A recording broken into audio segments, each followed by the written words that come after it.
Magluluto tayo ng winter melon soup. Ayan, naglagay na ako ng water, then 2 pirasong bawang, at 3 slice na luya. At yung ating pork bones na na-blanch ko earlier. Tapos, lagay din natin ng ating carrots na na-slice lang natin. Then, pakukuluin natin ito ng 1 hanggang 1.5 oras para mas lumabas yung lasa.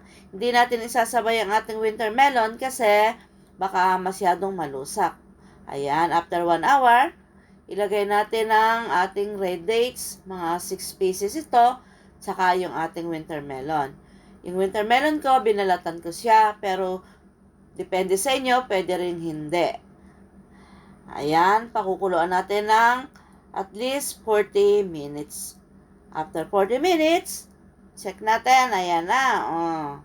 Ito yung best soup para sa summer. Ayan. Yummy na. Then, lalagyan natin lang ng spring onion para sa iba pang palasa. Ready to drink na. Yummy!